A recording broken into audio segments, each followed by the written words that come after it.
Aku berangkat ya, sayang. Proyek di Surabaya ini benar-benar tidak bisa ditinggal. Kliennya rewel minta ampun. Raka mengecup keningku. Kecupan yang dulu terasa hangat, kini terasa seperti sengatan lebah beracun. Aku menahan nafas, bukan karena gugup, tapi karena aku bisa mencium aroma itu. Aroma samar vanila dan musk yang murah, bercampur dengan keringat dinginnya. Itu bukan parfumku. Itu parfum perempuan yang fotonya baru saja kulihat di galeri tersembunyi ponsel Raka semalam saat dia tertidur pulas. Hati-hati, Mas, jawabku, suaraku terdengar tenang, terlalu tenang bahkan untuk telingaku sendiri. Tanganku merapikan kerah kemeja Ralph Lauren yang kubelikan bulan lalu. Kemeja seharga 5 juta rupiah yang kini membungkus tubuh seorang pengkhianat. Jangan lupa makan. Kamu kalau sudah kerja suka lupa waktu. Raka tersenyum, senyum manis yang dulu membuatku jatuh cinta setengah mati. Senyum yang membuatku, Sarah, putri tunggal pemilik perusahaan tambang terbesar di Kalimantan, rela menikah dengan Raka, seorang manajer pemasaran biasa yang karirnya mandek sebelum bertemu denganku. Siap, bos? Candanya sambil mengedipkan mata. Nanti kalau proyek ini gol, bonusnya lumayan buat kita renovasi villa di Bali. Renovasi villa? Batinku menjerit. Kau bahkan tidak akan punya uang untuk naik ojek dari bandara sebentar lagi. Pergilah, kataku lembut. Supir sudah siap mengantar ke bandara. Aku melihat punggungnya menjauh, menyeret koper Rimowa hitam, juga milikku, keluar dari pintu utama rumah mewah kami di Pondok Indah. Begitu mobil Alphard hitam itu menghilang di balik gerbang, senyumku lenyap seketika. Wajahku mengeras. Aku berjalan tenang menuju ruang kerjaku. Tidak ada air mata. Air mataku terlalu mahal untuk menangisi lelaki yang membeli tiket ke Paris menggunakan kartu kredit tambahan yang tagihannya lari ke rekening pribadiku. Ya, Paris. Bukan Surabaya. Semalam, notifikasi booking hotel masuk ke emailnya yang tersinkronisasi di iPad ruang keluarga. Hotel Plaza Athénée. Salah satu hotel termahal di Paris dengan pemandangan Menara Eiffel. 3 malam. Suite dengan balkon. Total biaya, 12.000 euro. Hampir 200 juta rupiah. Dan nama tamu kedua di reservasi itu bukan Sarah, melainkan Bella Anastasia. Aku duduk di kursi kerjaku yang terbuat dari kulit asli, menatap layar komputer yang menyala. Di sana, terpampang jelas mutasi rekening bank kami. Selama 2 tahun pernikahan, aku tidak pernah mempermasalahkan uang. Hartaku terlalu banyak, dan aku diajarkan untuk tidak pelit pada suami. Aku memberinya akses ke kartu Black Card, memberinya jabatan di salah satu anak perusahaan ayah, dan memberinya harga diri. Tapi Raka membuat kesalahan fatal. Dia mengira kebaikanku adalah kebodohan. Dia mengira diamku adalah ketidaktahuan. Aku mengambil ponselku dan menekan nomor yang sudah kusimpan di speed dial sejak jam 3 pagi tadi. Halo, Bu Sarah. Selamat pagi, suara bariton di seberang sana terdengar hormat. Itu David, pengacara kepercayaan keluarga sekaligus konsultan keuanganku. Pagi, David. Apakah berkas yang kuminta sudah siap? Sudah, Bu. Kurir Ekspres Internasional sudah saya hubungi. Dokumen gugatan cerai beserta bukti-bukti perselingkuhan yang Ibu kirimkan semalam sudah dicetak rapi. Kami akan mengirimkannya langsung ke alamat Hotel Plaza Athénée di Paris, atas nama penerima Raka Adhitama. Estimasi sampai adalah besok siang waktu Paris, tepat saat mereka check-in. Bagus, jawabku dingin. Pastikan resepsionis hotel menyerahkannya langsung ke tangan dia saat dia meminta kunci kamar. Akan kami atur, Bu. Kami punya koneksi di sana. Lalu, untuk instruksi kedua. Aku menarik napas panjang. Ini adalah bagian yang paling kunikmati. Lakukan sekarang, Dev. Bekukan semuanya. Hening sejenak di ujung telepon, lalu terdengar suara ketikan keyboard yang cepat. Sesuai instruksi Ibu, suara David terdengar lebih serius.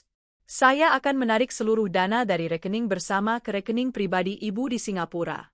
Saya juga akan memblokir akses kartu kredit tambahan yang dipegang Pak Raka, termasuk Black Card dan kartu debit prioritas. Saya juga akan memutus akses m-banking dari perangkatnya dengan alasan keamanan. Sisakan berapa di sana? Tanyaku. 0 rupiah, Bu. Sesuai permintaan. Sempurna. Bu Sarah, David menyela sedikit ragu. Pak Raka baru saja take off 15 menit yang lalu menurut data maskapai. Jika kita blokir sekarang, saat dia mendarat di Charles de Gaulle Paris 14 jam lagi, dia tidak akan punya akses uang sepeser pun. Bahkan untuk membeli air mineral. Sudut bibirku terangkat membentuk senyum miring. Itu poinnya, David. Biarkan dia merasakan bagaimana rasanya menjadi miskin di kota paling romantis di dunia. Biarkan dia dan gundiknya itu menikmati Paris dengan perut kosong. Baik, Bu. Eksekusi dilakukan sekarang. Aku mematikan telepon. Aku menyandarkan punggungku. Rasanya lega. Luar biasa lega. Aku membayangkan Raka sekarang sedang duduk nyaman di kursi business class Qatar Airways, yang juga kubayar, sambil memegang tangan Bella. Mereka pasti sedang tertawa-tawa, membayangkan liburan romantis, belanja barang branded, dan makan malam mewah di pinggir sungai Seine. Bella mungkin sedang memimpikan tas Hermes baru, dan Raka sedang merasa seperti raja minyak. Nikmatilah 14 jam penerbangan itu, Raka. Karena begitu roda pesawat menyentuh landasan pacu Paris, hidupmu akan berubah menjadi neraka. 14 jam kemudian, Paris, Charles de Gaulle Airport. Raka meregangkan badannya saat pesawat mendarat mulus. Di sebelahnya, Bella, wanita muda berusia 24 tahun yang merupakan mantan sekretarisnya, menguap manja. Yang, akhirnya sampai, seru Bella sambil merangkul lengan Raka. Aku udah nggak sabar mau ke hotel, terus kita langsung ke Galeries Lafayette ya? Tas yang aku mau itu limited edition loh. Tenang sayang, apapun yang kamu mau, pasti Mas belikan, jawab Raka dengan penuh percaya diri. Dalam pikirannya, limit kartu kredit yang diberikan Sarah seolah tak terbatas. Sarah tidak pernah mengecek detail tagihan, pikirnya. Sarah terlalu sibuk dengan kegiatan sosialitanya. Mereka turun dari pesawat dengan gaya perlente. Raka mengenakan jaket trench coat Burberry, dan Bella memakai setelan outfit bandara yang ia tiru dari artis Korea. Mereka berjalan melewati imigrasi dengan lancar. Masalah pertama muncul di tempat pengambilan bagasi. Koper Raka tidak muncul. Namun, itu masalah kecil. Raka berpikir, paling telat, nanti diurus. Masalah kedua, yang lebih nyata, muncul saat mereka hendak keluar dari bandara menuju pangkalan taksi. Sayang, kita naik taksi premium aja ya, jangan naik kereta. Capek geret koper, renget Bella. Pasti dong. Kita pesan Uber Black atau taksi bandara yang bagus, jawab Raka. Mereka berjalan ke konter taksi resmi. Supir taksi, seorang pria Prancis bertubuh besar, membantu memasukkan koper mereka. Plaza Athene, Monsieur, tanya supir itu. Oui, Plaza Athene, jawab Raka dengan bahasa Prancis yang pas-pasan hasil belajar dari Google Translate. Sepanjang perjalanan, Bella sibuk update Instagram Story. Talk Down Paris with my love. Hati merah 2 menara Tokyo Paris Vibes Love Life. Raka tersenyum melihatnya, meski ada sedikit rasa was-was. Sarah kan tidak main Instagram. Akun Bella juga digembok, pikirnya menenangkan diri. Dia tidak tahu bahwa aku punya akun palsu yang sudah mengikuti Bella sejak 3 bulan lalu, akun jualan kosmetik yang Bella terima follow request-nya tanpa curiga. Taksi berhenti di depan lobi megah Plaza Athene. Pelayan hotel dengan seragam rapi segera menyambut mereka. Raka turun dengan gaya angkuh. Supir taksi menunjuk ke argometer. 85 euro, Monsieur. Raka merogoh dompet kulitnya, mengeluarkan kartu Black Card Platinumnya yang berkilau. Dengan santai ia menyerahkannya pada supir yang memiliki mesin EDC portable. Supir itu memasukkan kartu, menunggu beberapa detik, lalu mengerutkan kening. Mesin itu berbunyi, beep. Declined. Maaf tuan, kartunya ditolak, kata supir itu dalam bahasa Inggris berlogat kental. Raka tertawa kecil. Mungkin chipnya kotor. Coba lagi. Supir itu mencoba lagi. Declined. Ditolak lagi, tuan. Kode 05. Do not honor. Wajah Raka mulai memerah. Bella menatapnya bingung. Kenapa, Mas? Enggak apa-apa, mungkin sistem ban lagi maintenance. Biasalah, beda negara, Raka mencoba tetap tenang. Ia mengeluarkan kartu kedua. Kartu debit prioritas. Di dalamnya harusnya ada saldo tunai sekitar 500 juta rupiah hasil transferan bonus tahunan dari perusahaan Sarah. Supir mencoba lagi. Declined. Keringat dingin mulai menetes di pelipis Raka, padahal udara Paris sedang sejuk, sekitar 15 derajat Celcius.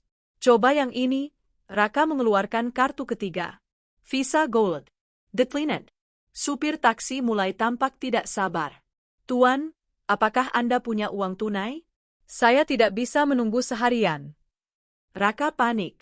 Dia memang tidak membawa banyak uang tunai euro karena terbiasa cashless dan sangat mengandalkan kartu-kartu itu. Di dompetnya hanya ada 50 euro. Kurang 35 euro. Bella, kamu bawa cash? Bisik Raka. Bella melotot. Loh, kan kamu bilang aku nggak usah bawa duit, semua kamu yang tanggung. Iya, tapi ini kartunya error semua. Cek dompetmu. Cepat, bentak Raka tertahan. Dengan wajah masam, Bella membuka tasnya, mengorek-ngorek dompet kecilnya. Aku cuma ada sisa dolar Singapura kemarin, sama rupiah. Supir taksi itu kini berkacak pinggang. Masalah apa ini? Kalian mau menipu saya? Suaranya mulai meninggi, menarik perhatian doorman hotel dan beberapa tamu yang lewat. No. What? Raka gemetar. Ia mencoba membuka aplikasi mobile banking di ponselnya untuk melakukan penarikan tanpa kartu atau transfer. Saat ia membuka aplikasi, muncul pop-up merah di layar, akun diblokir. Silahkan hubungi cabang terdekat. Jantung Raka serasa berhenti berdetak. Pak, kata Raka pada supir taksi dengan wajah pucat pasi. Saya ambil uang di ATM dalam lobi hotel sebentar. Tolong tunggu. Raka menyeret Bella masuk ke lobi. Mereka meninggalkan koper di dekat supir sebagai jaminan. Raka berlari ke mesin ATM di sudut lobi. Tangannya gemetar hebat saat memasukkan kartu. PIN dimasukkan. Pilih penarikan tunai. 200 euro. Layar berkedip. Transaksi dibatalkan. Kartu ditahan. Mesin ATM itu tidak memuntahkan uang, dan lebih parahnya, tidak memuntahkan kembali kartunya. Kartu itu tertelan. Bangsat, teriak Raka, memukul mesin ATM itu, membuat beberapa orang bule menoleh kaget. Mas, kenapa sih? Bella mulai merengek, suaranya cempreng membuat kepala Raka pening. Kita dilihatin orang. Malu. Diam kamu, bentak Raka. Semua kartu mati. Rekening diblokir. Kok bisa? Mana aku tahu? Raka merogoh saku, mengeluarkan ponselnya lagi. Aku telepon Sarah. Pasti ada kesalahan sistem di Jakarta. Raka menekan nama, istriku, di ponselnya. Panggilan tersambung. Di Jakarta, aku sedang menikmati segelas wine sambil melihat layar ponselku bergetar.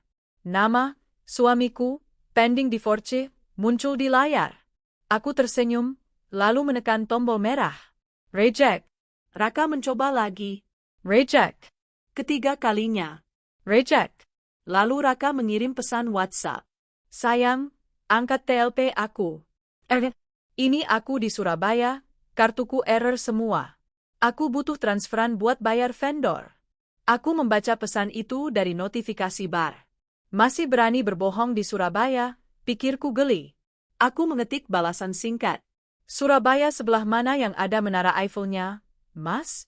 Oh ya, cek resepsionis hotelmu sekarang. Ada paket buat kamu. Setelah mengirim pesan itu, aku langsung memblokir nomor WhatsApp-nya. Di lobi Plaza Athene, Raka membaca pesan itu dengan mata terbelalak. Wajahnya yang tadi merah karena marah, kini berubah menjadi putih seputih kertas.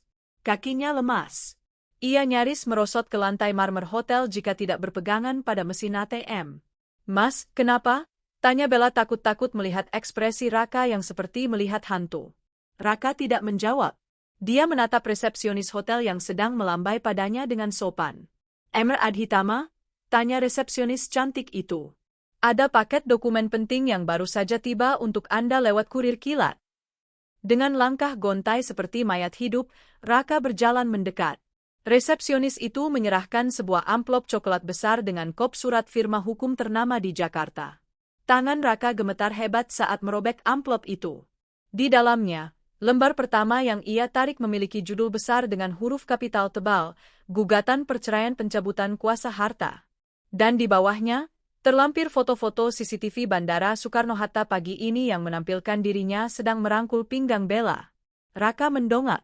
Di luar pintu kaca, supir taksi yang marah mulai berteriak memanggil keamanan hotel karena pembayarannya tak kunjung jelas. Di sebelahnya, Bella yang manja menuntut penjelasan. Di tangannya, surat cerai. Di sakunya, dompet kosong. Di rekeningnya, 0 rupiah. Dan dia berada 11.000 kilometer dari rumah, di negara di mana harga segelas kopi bisa membuat dompetnya menangis. Mampus aku, bisik Raka lirih. Dan ini, baru permulaan. Suasana di lobi Plaza Athenia yang hening dan elegan mendadak berubah menjadi tontonan drama picisan. Lampu gantung kristal Swarovski yang megah di langit-langit seolah menyorot Raka sebagai aktor utama dalam panggung kehinaan ini. Tuan, bayar sekarang atau saya panggil polisi. Suara supir taksi itu menggelegar, memantul di dinding marmer. Raka masih memegang surat cerai itu. Kertasnya mulai kusut karena cengkeraman tangannya yang basah oleh keringat dingin. Di sebelahnya, Bella menatap Raka dengan pandangan horor, campuran antara rasa malu dan ketidakpercayaan. Mas, itu surat apa? Tanya Bella, suaranya bergetar. Dia mencoba mengintip kop surat tersebut. Gugatan cerai? Mas Raka, apa maksudnya ini? Katanya kamu bilang Sarah nggak bakal tahu. Diam kamu, desis Raka, matanya liar mencari jalan keluar. Seorang petugas keamanan hotel berbaju hitam rapi mendekat dengan wajah datar namun mengintimidasi. Tuan, ada masalah apa? Mohon selesaikan pembayaran taksi Anda di luar. Anda mengganggu kenyamanan tamu lain. Sebentar, Raka tergagap. Dia merogoh saku celananya, mengeluarkan dompet kulit Bottega Venetanya. Kosong. Hanya ada struk-struk lama dan kartu-kartu plastik yang kini tak lebih berharga dari sampah.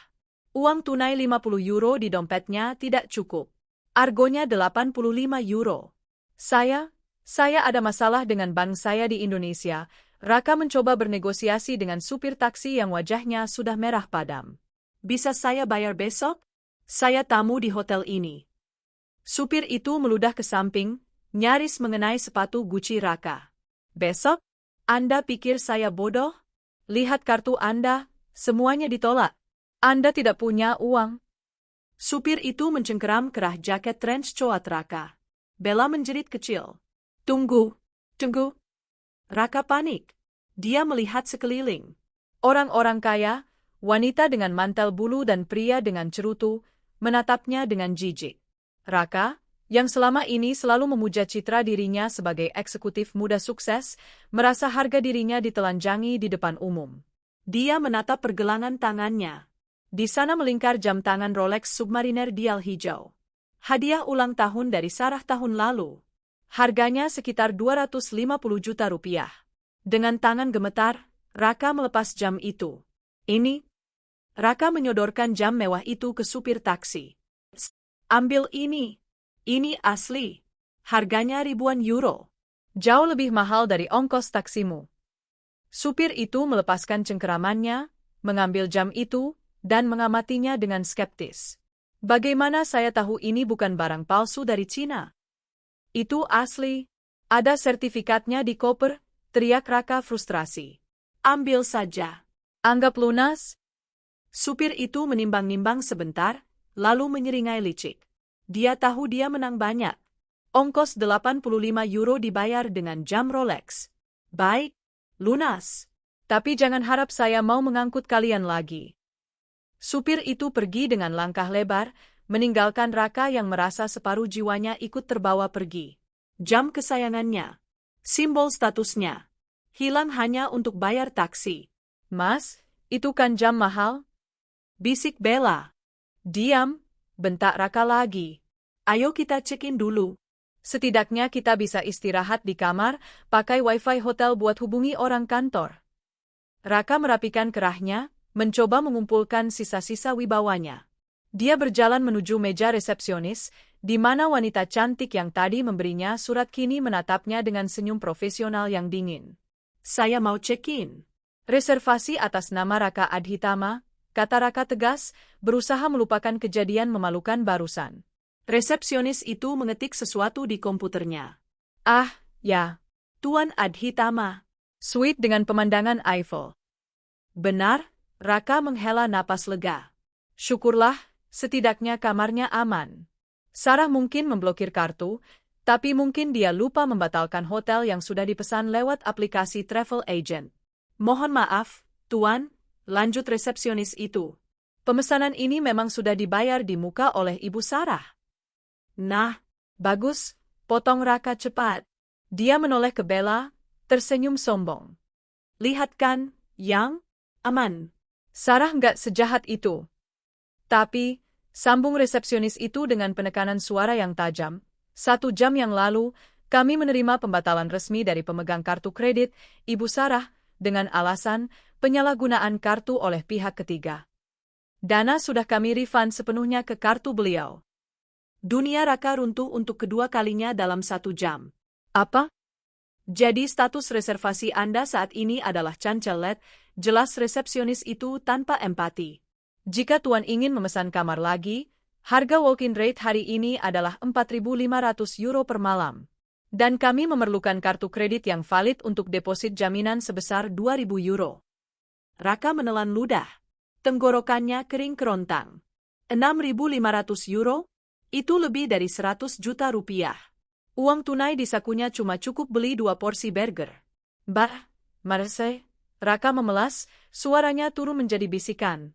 Bisa tidak saya masuk dulu? Kartu saya sedang bermasalah. Besok saya lunasi. Saya suaminya Sarah.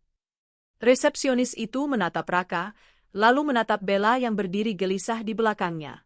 Tatapannya seolah berkata, suami yang membawa selingkuhan pakai uang istri? Maaf, Tuan. Kebijakan hotel sangat ketat. No card, no room. Tapi kami sudah jauh-jauh dari Indonesia. Ini sudah malam. Raka mulai emosi, kepanikan membuatnya tidak rasional. Itu bukan masalah kami, jawab resepsionis itu dingin.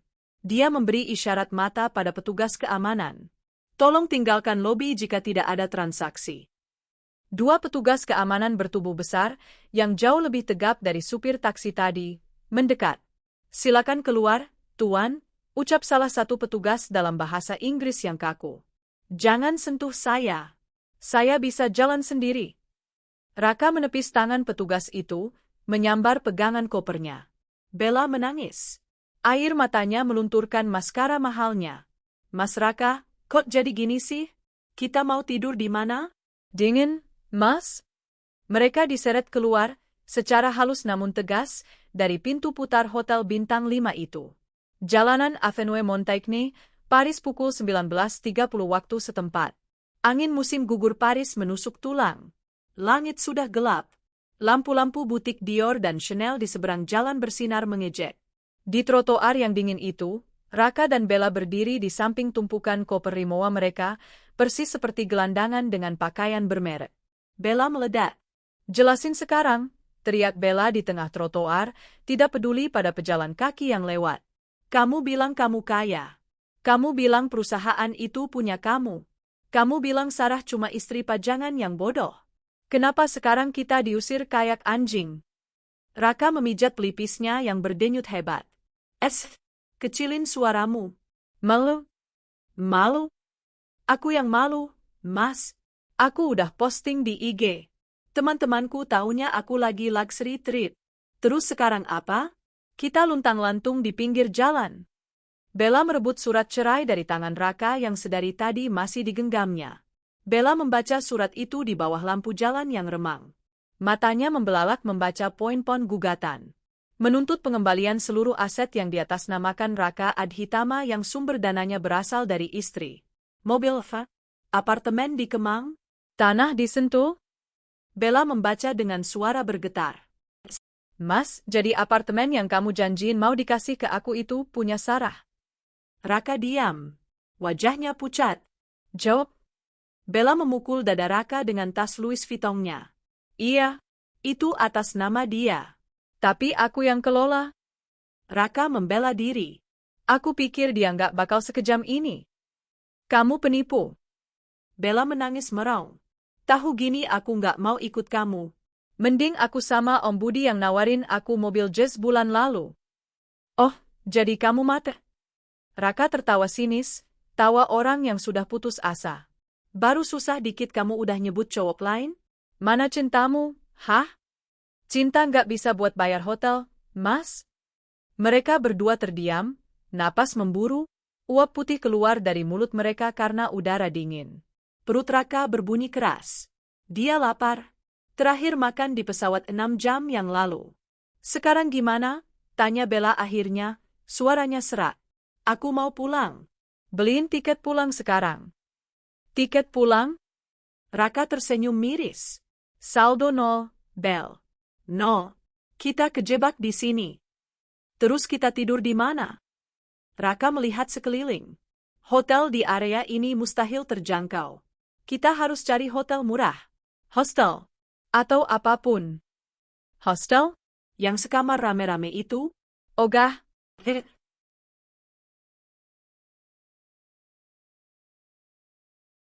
Pilih mana? Tidur di trotoar atau di hostel? Bentak Raka. Cek Google Maps. Cari penginapan termurah di sekitar sini. Bella dengan enggan membuka ponselnya. Kuota roamingnya masih aktif.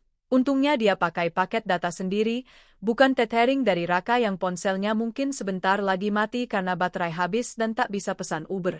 Ada, tapi jauh. Di distrik 18. Gare du Nord. Katanya 40 euro semalam, kata Bella. 40 euro, sisa uang tunai di dompetmu berapa? Bella mengecek. Ada 50 euro. Cukup buat semalam, Raka menghela napas. Sisa 10 euro buat makan berdua. Naik apa ke sana? Taksi mahal. Raka menatap koper-koper besar mereka. 2 koper besar, 2 koper kabin. Kita naik metro. Kereta bawah tanah. Gila kamu ya? Bawa koper segede gaban ini naik tangga metro? Itu capek banget, Mas. Ya udah kalau mau jalan kaki 5 kilometer. Akhirnya, drama sesungguhnya dimulai. Pasangan yang biasa hidup manja itu harus menyeret koper-koper berat menuruni tangga stasiun metro Alma Marcheau. Tidak ada eskalator. Raka yang memakai sepatu pantofel licin, terpeleset 2 kali saat mengangkat koper seberat 30 kilogram. Jas tas merahnya kotor terkena debu dinding stasiun yang berdaki. Keringat bercucuran membasahi kemeja mahalnya, bercampur dengan udara dingin, membuatnya menggigil. Di dalam kereta, orang-orang menatap mereka aneh. 2 orang Asia dengan dandanan sosialita, tapi berkeringat, kucel, dan menyeret koper raksasa di jam pulang kerja yang padat. Mereka terhimpit. Kaki Bella terinjak sepatu boots seorang pria mabuk. Bau keringat dan alkohol memenuhi gerbong. Bella menangis dalam diam sepanjang perjalanan. Raka hanya menunduk, menatap sepatu mahalnya yang kini tergores-gores. Dia membayangkan Sarah. Sarah pasti sedang tertawa, batin Raka. Wanita sialan. Awas saja nanti kalau aku pulang. Tapi ancaman dalam hati itu terasa kosong. Raka sadar, dia tidak punya kuasa apa-apa lagi. Jakarta, kediaman Sarah. Aku sedang duduk santai di ruang kerjaku, ditemani secangkir teh chamomile. Di layar iPad, aku membuka peta pelacak lokasi. Ponsel Raka masih menyala GPS-nya. Titik biru itu bergerak perlahan menjauhi pusat kemewahan Paris, menuju ke arah utara. Ke daerah Gare du Nord. Daerah yang terkenal rawan copet, kumuh, dan banyak imigran gelap jika malam tiba. Pilihan yang cerdas, Raka, gumamku sambil tersenyum tipis. Mencari tempat murah. Ponselku berdering. David lagi. Bu, saya sudah mendapat konfirmasi dari bank. Semua akses berhasil ditutup total 100%. Dan ada satu hal menarik, Bu. Apa itu, Dave? Ada notifikasi percobaan transaksi di butik Chanel Paris 20 menit lalu menggunakan kartu kredit Bapak yang dipegang Ibu, kartu tambahan Bella. Ditolak, tentu saja. Dan barusan ada percobaan gesek di sebuah minimarket di stasiun metro. Ditolak juga. Aku tertawa renyah. Mereka mulai lapar sepertinya. Oh ya, Bu. Sesuai instruksi Ibu, saya sudah menyebarkan rumor halus di grup WhatsApp Asosiasi Pengusaha dan teman-teman golf Pak Raka. Apa isinya? Bahwa Pak Raka sedang dalam investigasi internal perusahaan terkait penggelapan dana besar-besaran dan kabur ke luar negeri bersama wanita simpanan. Jadi jika ada yang dihubungi Pak Raka minta pinjaman uang, mereka disarankan untuk berhati-hati agar tidak terseret kasus hukum. Brilian, David. Itu akan menutup semua pintu bantuan dari teman-temannya. Tidak akan ada yang mau meminjamkan uang pada buronan penggelapan dana. Benar, Bu. Pak Raka sekarang resmi terisolasi. Secara finansial dan sosial. Aku menutup telepon. Aku memandang foto pernikahan kami yang masih terpajang di dinding. Raka tampak begitu gagah di foto itu.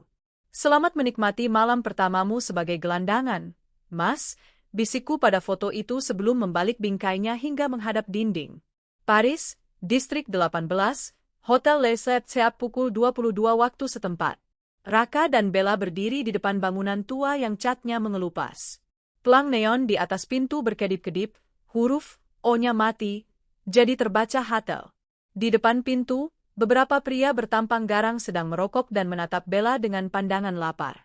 Raka refleks menarik Bella agar berlindung di belakang punggungnya, meskipun nyali Raka sendiri sudah ciut. Mereka masuk ke lobi yang sempit dan berbau rokok apek. Di balik kaca loket, seorang pria tua botak sedang menonton TV. Kamar.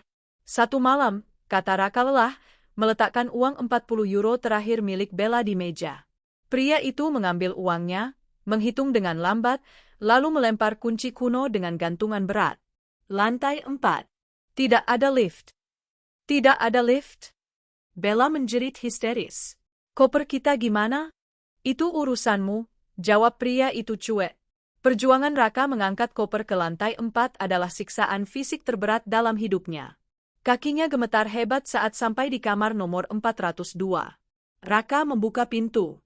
Kamar itu lebih kecil dari kamar mandi di rumah Pondok Indah. Hanya ada satu kasur pegas yang sudah cekung di tengah, sprei yang warnanya sudah memudar, dan ada noda mencurigakan, serta sebuah wastafel yang kerannya menetes. Kamar mandinya ada di luar, sharing dengan penghuni lain. Bella berdiri di ambang pintu, menolak masuk. Aku nggak mau tidur di sini. Ini bau, Mas. Bau jamur. Masuk. Raka menarik tangan Bella kasar dan membanting pintu, mengunci mereka dari dunia luar. Kita nggak punya pilihan. Bersyukur kita nggak tidur di jalan. Raka melempar tubuhnya ke kasur keras itu. Debu mengepul sedikit. Perutnya melilit karena lapar. Mas, aku lapar. Rengek Bella, duduk di ujung kasur, tidak berani menyandarkan punggung ke dinding yang kotor. Sisa uangnya mana? Habis. Pas 40 euro. Jadi kita nggak makan? Minum air keran aja di wastafel, jawab Raka ketus, menatap langit-langit kamar yang retak. Sunyi sejenak. Hanya terdengar suara sirine polisi dari kejauhan. Tiba-tiba ponsel Raka bergetar. Sisa baterai 5%. Ada pesan masuk dari grup WhatsApp, Geng Golf Eksekutif. Raka dengan semangat membuka pesan itu, berharap bisa meminjam uang pada sahabat karibnya, Doni. Tapi yang ia baca di grup itu membuatnya darahnya membeku. Doni, gila lo Kak, gue baru denger dari orang legal kantor lo. Lo nilep duit perusahaan Sarah buat kabur sama Lon? Parah lo. Jangan hubungi gue dulu ya, gue nggak mau kebawa-bawa kasus hukum. Andi, wah kacau. Gue kira lo orang bener, Kak. Sorry ya. Gue remove lo dari grup dulu biar aman. Anda telah dikeluarkan dari grup. Raka menatap layar ponsel dengan mulut menganga. Sarah. Ini pasti ulah Sarah. Dia tidak hanya mematikan uangnya, dia juga membunuh karakternya. Dia memfitnah Raka sebagai kriminal sebelum Raka sempat membela diri. Bangsat kau, Sarah. Raka mengeram, air mata kemarahan dan keputusasaan akhirnya tumpah. Di kamar sempit, bau, dan dingin di pinggiran Paris itu, Raka menangis terseduh-seduh. Bella di sampingnya juga menangis karena lapar dan takut. Dan malam di Paris masih sangat panjang. Mereka belum tahu bahwa besok pagi, tagihan roaming data Bella akan meledak dan memakan pulsa terakhir mereka, membuat mereka benar-benar putus komunikasi dari dunia luar. Sinar matahari pagi menembus jendela kaca yang retak di kamar nomor 402 Hotel Les Sept. Namun, Tidak ada kehangatan yang dirasakan Raka. Yang ada hanyalah rasa sakit yang menusuk di ulu hati, rasa lapar yang belum pernah ia rasakan seumur hidupnya. Raka terbangun dengan punggung kaku. Kasur pegas murahan itu sukses membuat tulang belakangnya serasa remuk. Ia menoleh ke samping. Bella masih tertidur dengan posisi meringkuk, memeluk tas Louis Vuitton kesayangannya seolah itu adalah bayi. Maskara luntur di sekitar matanya membuat wajahnya tampak seperti hantu opera. Bangun, Raka mengguncang bahu Bella kasar. Bella mengerang, matanya mengerjap. Jam berapa, Mas? Kita pesen room service apa? Gumamnya setengah sadar. Room service gundulmu, bentak Raka, rasa laparnya membuat emosinya tak terkontrol. Lupa kita di mana? Kita di neraka? Kesadaran menghantam Bella seketika. Ia duduk tegak, melihat sekeliling kamar yang suram dengan cat dinding mengelupas. Bau apek karpet lembab menyeruak masuk ke hidungnya. Aku lapar banget, Mas. Bella merengek, tangannya memegangi perut yang berbunyi nyaring. Dompetmu beneran kosong? Raka melempar dompetnya ke kasur. Terbuka. Kosong melompong. Bahkan uang koin pun tidak ada.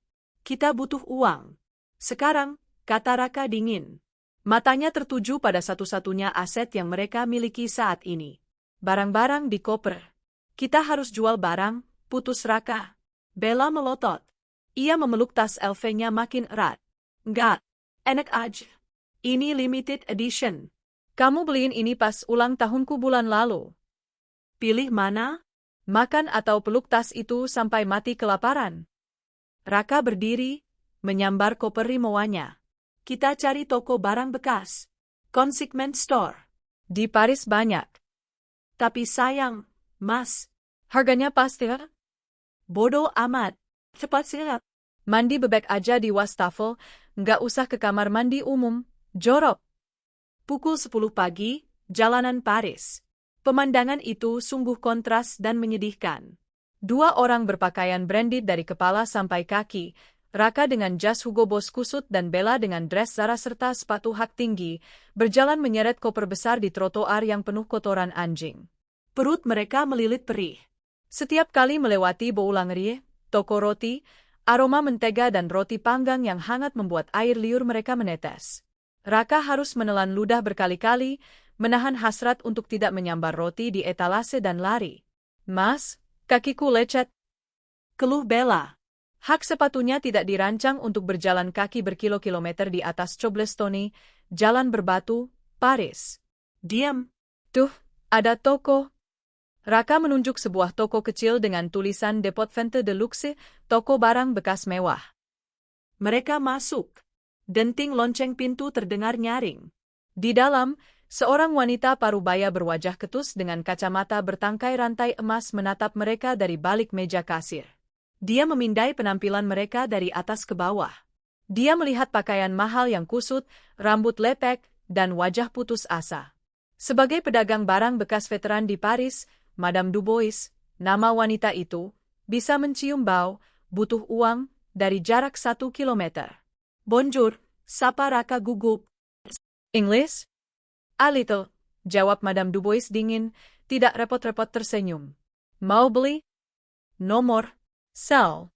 Jual. Raka mengangkat tas LV Neverfull milik Bella dan meletakkannya di meja kaca.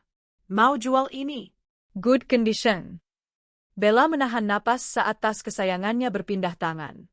Madame Dubois mengambil tas itu dengan 2 jari, seolah memegang sampah. Dia memakai sarung tangan putih, membolak-balik tas itu, memeriksa jahitan, kode produksi, dan kondisi kulitnya. Gumamnya. Musim lalu. Warnanya pasaran. Ada goresan di sudut bawah. Itu baru dipakai 2 kali, protes Bella dalam bahasa Indonesia. How much? Tanya Raka tidak sabar. Madame Dubois meletakkan tas itu kembali ke meja. Dia menatap mata Raka tajam. 200 euro. What? Bella menjerit. Mas, dia gila. Kita beli itu 25 juta. Hampir 1.500 euro. Masa ditawar 200? Raka juga kaget. No. Too low. 800 euro, tawar Raka. Madame Dubois tertawa sinis. Tawa yang meremehkan. Tuan, ini Paris. Gudangnya barang branded. Pasar sedang banjir barang second. 200 euro. Take it or leave it. Raka menatap Bella, lalu menatap perutnya sendiri. 200 euro. Itu sekitar 3,4 juta rupiah. Rugi bandar. Hancur lebur.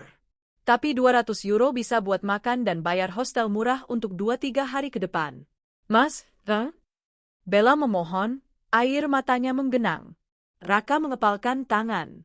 Dia tidak punya daya tawar. Dia butuh uang tunai sekarang. Oke, deal, kata Raka parau. No?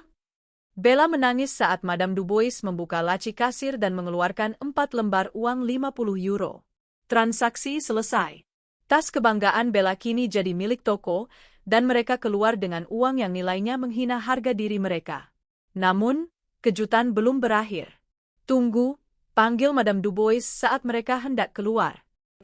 Kalian punya barang lain? Raka berhenti. Ada. Jam tangan saya sudah dijual ke supir taksi. Tapi saya punya ini. Raka membuka kopernya, mengeluarkan sebuah kotak bludru kecil. Di dalamnya ada kalung berlian.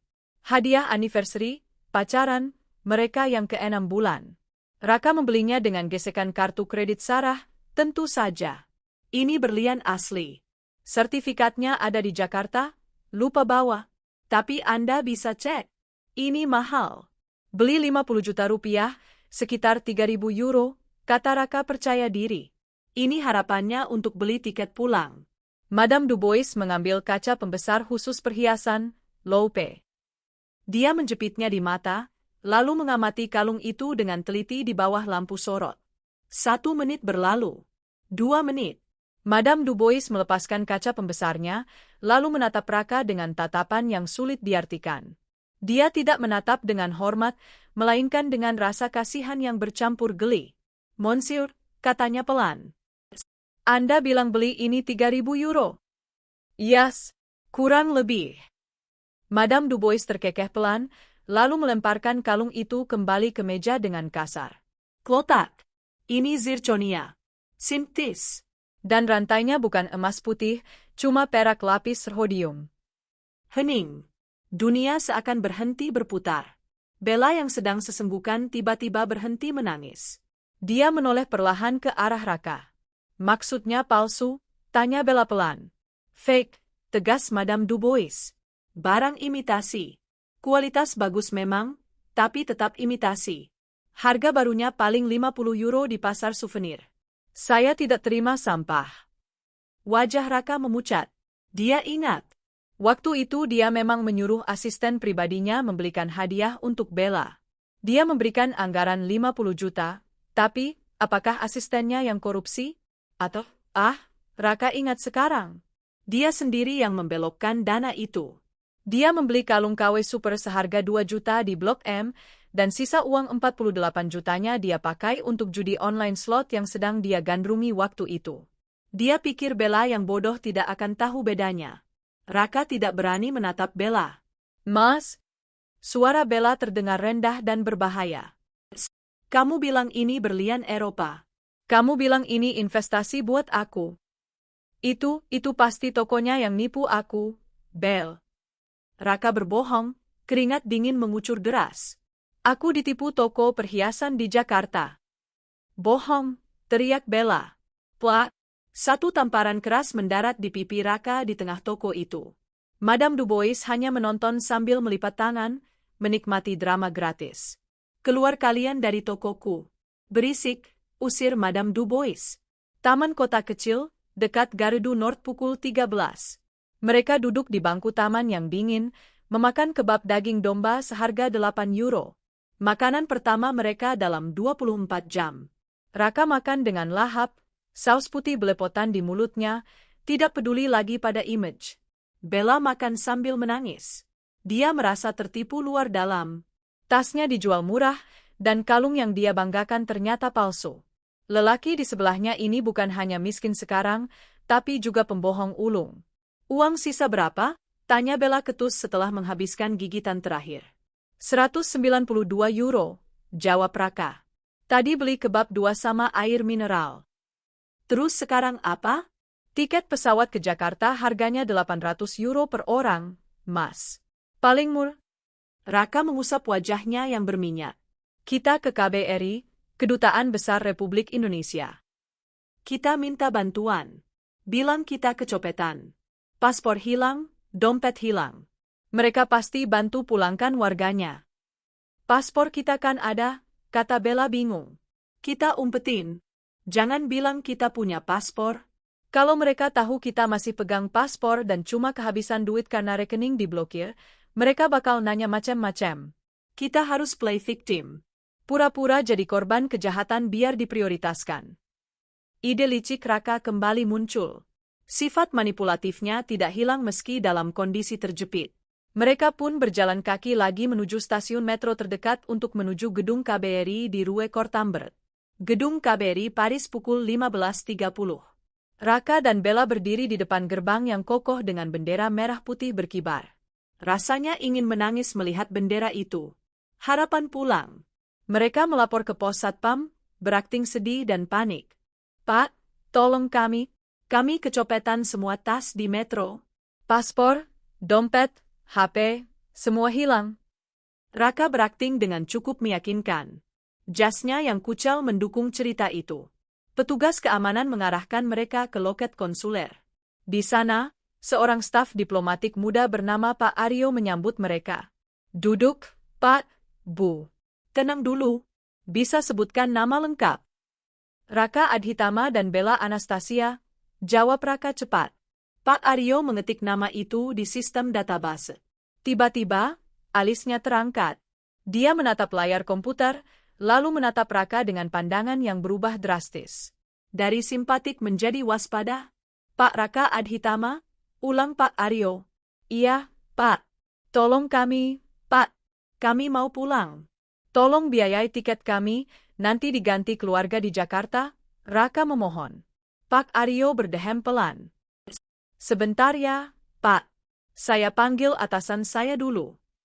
Pak Aryo masuk ke ruang belakang. Raka meremas tangan Bella. Berhasil. Pasti berhasil.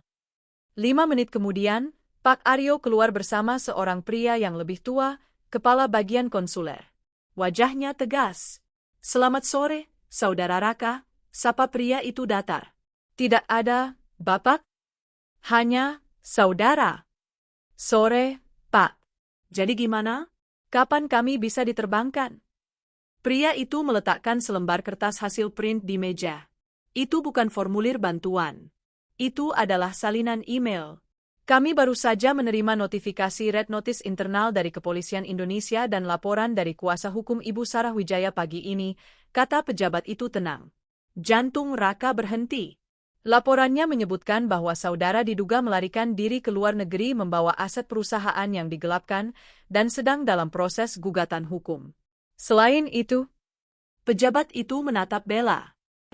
Istri sah Anda, Ibu Sarah, telah mengirimkan surat pernyataan bahwa beliau tidak akan menanggung biaya apapun terkait kepulangan Anda dan menyarankan agar Anda menyerahkan diri. Itu fitnah, Pak. Saya kecopetan. Raka berteriak panik. Ini masalah rumah tangga, jangan dibawa ke negara. Kami tidak bisa memulangkan Anda dengan biaya negara jika status Anda bermasalah secara hukum dan finansial di tanah air, kecuali Anda didampingi kepolisian untuk proses ekstradisi, jelas pejabat itu tegas. Dan karena paspor Anda dilaporkan hilang oleh Anda sendiri barusan, maka sesuai prosedur, kami harus menerbitkan SPLP, Surat Perjalanan Laksana Paspor, yang fungsinya hanya untuk deportasi. Deportasi? Bella membelalak. Maksudnya kita dipulangin kayak TKI ilegal? Benar. Tapi prosesnya memakan waktu. Kami harus verifikasi data dulu ke Jakarta. Mungkin 1-2 minggu. Selama itu, kami tidak menyediakan akomodasi hotel. Kami hanya bisa bantu hubungi keluarga lain. Jangan, potong Raka cepat. Dia tidak mau orang tuanya di kampung tahu dia jadi buronan dan gelandangan. Orang tuanya tahunya dia sukses besar. Kalau begitu, kami tidak bisa bantu banyak selain menerbitkan surat keterangan. Silakan Saudara Raka urus sendiri tiket kepulangannya, pejabat itu menutup map. Dan satu lagi, Pak Raka, Kami tahu Anda berbohong soal paspor hilang. CCTV Hotel Plaza Athenae merekam Anda membawa paspor saat diusir kemarin. Jangan permainkan institusi negara. Skakmat, ternyata jaringan Sarah, melalui pengacaranya David, sudah mengantisipasi langkah Raka ke KBRI. David sudah mengirim email peringatan ke semua perwakilan RI di Eropa Barat bahwa Raka mungkin akan menyalahgunakan fasilitas negara. Silakan tinggalkan ruangan, kata petugas keamanan yang kini berdiri di belakang mereka. Raka dan Bella keluar dari gerbang KBRI dengan langkah gontai. Matahari sore Paris yang indah terasa mengejek. Mereka kembali ke jalanan. Uang di tangan tinggal 180-an euro. Harapan pulang gratis musnah. Dan sekarang, KBRI pun sudah menandai mereka. Kamu benar-benar enggak berguna, Mas, bisik Bella dingin. Raka tidak menjawab. Dia menatap lalu lintas Paris yang padat. Di seberang jalan, dia melihat sebuah mobil mewah lewat. Di dalamnya, seorang wanita tertawa bahagia. Mengingatkannya pada Sarah. Ponsel Bella tiba-tiba berbunyi. Ding! Sebuah notifikasi SMS dari operator seluler. Sisa pulsa Anda 0 rupiah. Layanan roaming data dinonaktifkan. Bella menatap layar ponselnya yang kini tak bisa akses internet, tak bisa WhatsApp, tak bisa Instagram. Habis, kata Bella, suaranya kosong. Aku nggak bisa hubungi siapa-siapa lagi. Mereka benar-benar terisolasi. Di tengah kota Paris. Tanpa koneksi. Tanpa teman. Dan malam semakin dingin. Dan yang terburuk, Raka mulai merasakan demam. Efek kehujanan semalam, stres berat, dan kelelahan fisik mulai menghancurkan imun tubuhnya yang biasa dimanja vitamin mahal. Bel, kepalaku pusing. Raka limbung, memegangi pagar. Bella menatapnya, bukan dengan khawatir, tapi dengan tatapan perhitungan. Dia melirik uang 180 euro yang ada di saku jas Raka. Kalau Raka sakit, batin Bella, uang itu akan habis buat obat. Dan aku ikut mati konyol. Sebuah pikiran jahat mulai tumbuh di benak Bella. Malam itu, kamar nomor 402 di Hotel Les Leipzig terasa seperti peti mati es. Pemanas ruangan tua di sudut kamar mati total, hanya mengeluarkan bunyi stak-stek yang mengejek tanpa menghasilkan hawa hangat. Raka menggigil hebat di atas kasur yang bau apet. Tubuhnya meringkuk seperti udang, ditekuk sedemikian rupa untuk mencari kehangatan yang tak kunjung datang. Jas Hugo Boss-nya yang dulu gagah kini kusut masai, dijadikan selimut tambahan yang sia-sia. Dedingen? Raka meracau. Giginya bergemeretak keras. Wajahnya merah padam, tapi kulitnya dingin dan lembab. Demam tinggi mulai menggerogoti kesadarannya.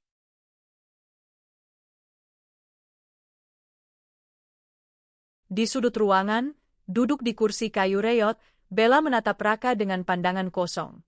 Tidak ada rasa iba di matanya.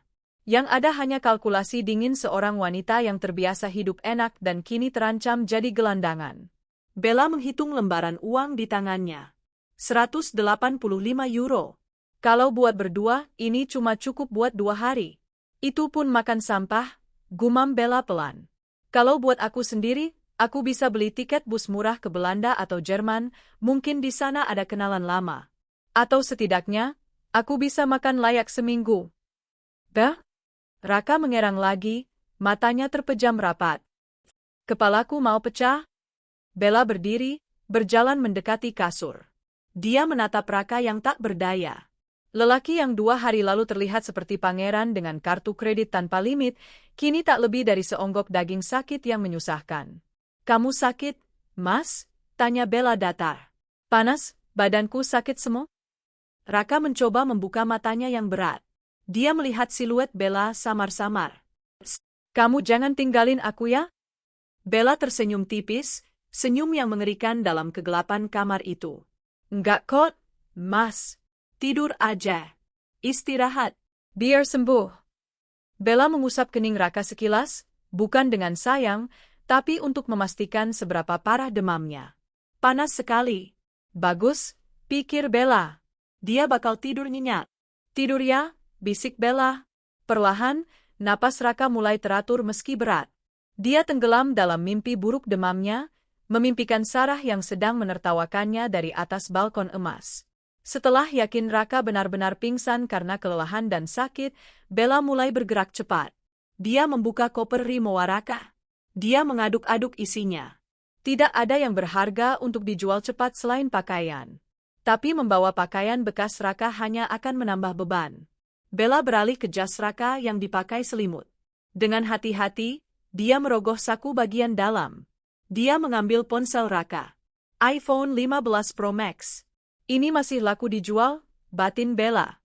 Mungkin 500, 600 euro kalau dijual batangan di toko HP gelap. Dia mengambil dompet Raka yang kosong. Dia membuang kartu-kartu kredit Raka yang sudah terblokir itu ke tempat sampah di sudut kamar. Nggak guna. Bella kemudian berkemas. Dia memasukkan semua barang-barang pribadinya ke dalam satu koper kabin kecil miliknya agar mudah dibawa lari. Dia meninggalkan koper besarnya yang berat. Dia harus bergerak cepat dan ringan. Dia memakai mantel tebalnya, melilitkan shawl, dan mematut diri di cermin retak wastafel. Wajahnya lelah, tapi tekad untuk bertahan hidup membuatnya terlihat keras.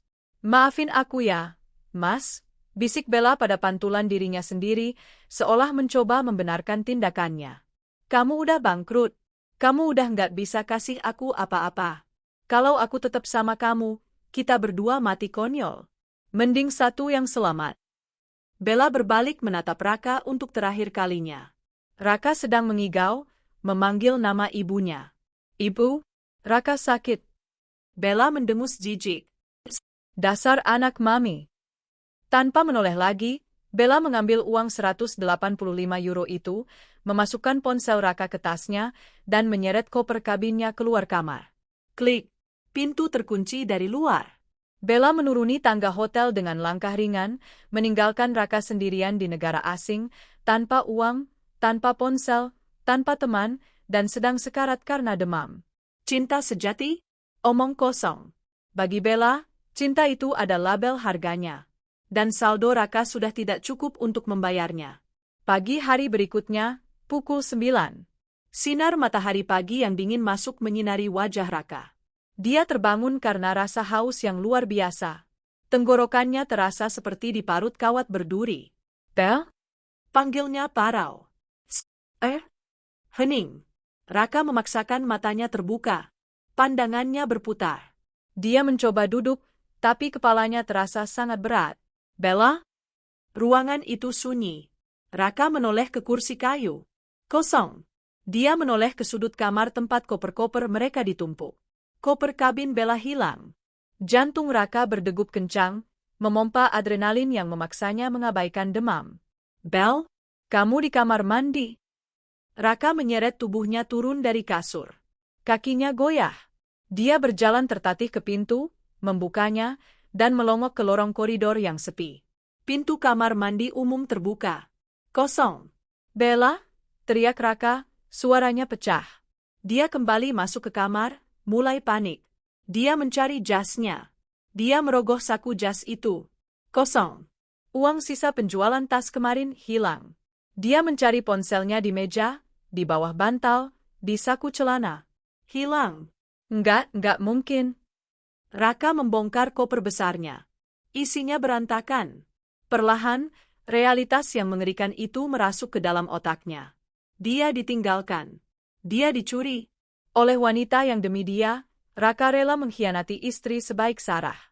Raka merosot ke lantai. Dia tertawa. Tawa yang sumbang dan gila. "Ah? Anjing. Kau anjing, Bella."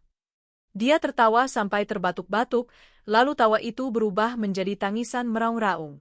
Dia memukul-mukul lantai kayu yang kotor dengan kepalan tangannya sampai lecet.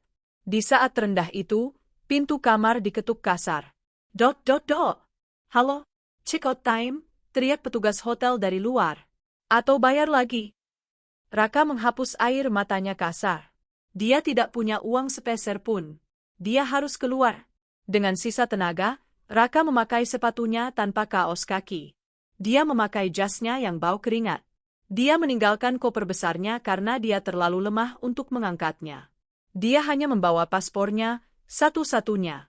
Identitas yang tersisa, yang untungnya dia simpan di saku celana dalam, kebiasaan lama traveling.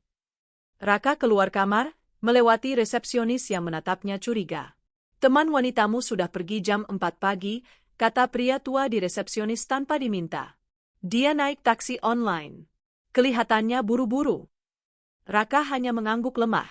Hatinya sudah mati rasa. Dia melangkah keluar dari hotel kumuh itu ke jalanan Paris yang sibuk. Orang-orang berlalu lalang dengan mantel rapi, aroma kopi dan kroasang memenuhi udara. Raka berjalan tanpa tujuan. Perutnya sakit karena lapar, kepalanya pusing karena demam. Dia berjalan seperti zombie. Dia sampai di sebuah bangku taman. Dia duduk di sana, menatap burung-burung merpati yang mematuki remah roti. Burung itu makan lebih enak daripada aku, batin Raka. Tiba-tiba, dia melihat sebuah telepon umum di pinggir jalan. Dia teringat sesuatu. Dia memang tidak punya ponsel. Tapi dia hafal satu nomor di luar kepala. Nomor telepon rumah orang tuanya di kampung, di Jawa Tengah. Tapi dia butuh koin. Atau kartu telepon. Raka melihat seorang turis Jepang yang sedang duduk di dekatnya. Turis itu tampak ramah. Raka memberanikan diri. Harga dirinya sudah hilang sejak semalam. Suara Raka serak. Can I borrow €1? Just for a call. Please. I lost everything. Turis itu menatap Raka ketakutan, mengira Raka adalah penipu atau orang gila, lalu segera bangkit dan pergi menjauh sambil memeluk tasnya. Raka menunduk. Air matanya menetes lagi. Bisiknya. Nama itu kini menjadi satu-satunya doa yang dia punya. Sarah, tolong aku. Tapi dia tahu, Sarah tidak akan mendengar. Sarah sedang duduk di singgasananya, menikmati kehancuran ini. Sementara itu, di Jakarta, aku sedang meeting dengan direksi untuk membahas ekspansi tambang baru. David masuk ke ruangan, membisikkan sesuatu di telingaku. Pak Raka terpantau offline total sejak semalam, Bu. Ponselnya mati. Tapi ada aktivitas login Apple ID dari perangkatnya di sebuah toko elektronik bekas di distrik 10 Paris pagi ini. Sepertinya ponselnya dijual. Oleh siapa? Tanyaku sambil menandatangani berkas. CCTV toko itu, yang berhasil diakses tim IT kami, menunjukkan seorang wanita Asia. Bella Anastasia. Dia menjual iPhone itu seharga €450. Lalu dia terlihat menuju terminal bus internasional. Aku tersenyum lebar, membuat para direksi bingung karena aku tersenyum saat membahas grafik penurunan harga batu bara. Mereka pecah kongsi lebih cepat dari dugaanku, kataku pelan pada David. Tanpa uang, cinta mereka ternyata cuma setipis tisu toilet. Lalu, bagaimana dengan Pak Raka? Dia pasti sendirian sekarang. Sakit, mungkin, mengingat cuaca Paris sedang ekstrim. Aku menutup pulpenku. Biarkan saja dulu. Biarkan dia merasakan jadi sampah masyarakat selama beberapa hari lagi. Aku ingin dia benar-benar merenungi siapa yang sebenarnya dia butuhkan dalam hidup ini. Baik, Bu. Kami terus pantau. Aku kembali fokus pada rapat. Lanjut. Bagaimana proyeksi kuartal depan? Di benakku, aku membayangkan Raka sedang mengais tong sampah. Nikmatilah, sayang. Itu pelajaran karena sudah membuang berlian demi memungut kerikil. Kembali ke Paris. Raka masih duduk di bangku taman. Tubuhnya makin menggigil. Seorang gelandangan tua asli Paris, dengan janggut putih lebat dan bau alkohol yang menyengat, duduk di ujung bangku yang sama. Dia memperhatikan Raka. Gelandangan itu mematahkan separuh roti baget keras yang sedang dia pegang. Roti itu agak kotor. Dia menyodorkannya pada Raka. Mange. Makan, katanya singkat. Raka menatap roti kotor itu. Dulu, dia akan memuntahkannya. Tapi sekarang, roti itu terlihat seperti hidangan bintang 5 Michelin. Dengan tangan gemetar, Raka mengambil roti itu. Ngerci, terima kasih. Raka menggigit roti keras itu. Air matanya jatuh membasahi roti. Disinilah Raka Adhitama. Eksekutif muda, suami dari konglomerat, kini berbagi roti bekas dengan gelandangan di pinggir jalan Paris. Dan saat dia menelan roti itu, dia bersumpah. Jika dia bisa selamat dari ini, jika dia bisa pulang, dia akan bersujud di kaki Sarah. Dia akan mencium telapak kaki istrinya. Tapi pertanyaannya, Apakah dia bisa bertahan hidup sampai besok? Malam ketiga di Paris. Bagi turis, ini adalah waktu untuk menikmati City of Lights. Lampu-lampu menara Eiffel berkerlap-kerlip setiap jam, menyihir jutaan pasang mata. Tapi bagi Raka Adhitama, cahaya itu menyakitkan. Raka berjalan menyeret kakinya di sepanjang Avenue des Champs-Élysées. Jalanan paling mewah di dunia.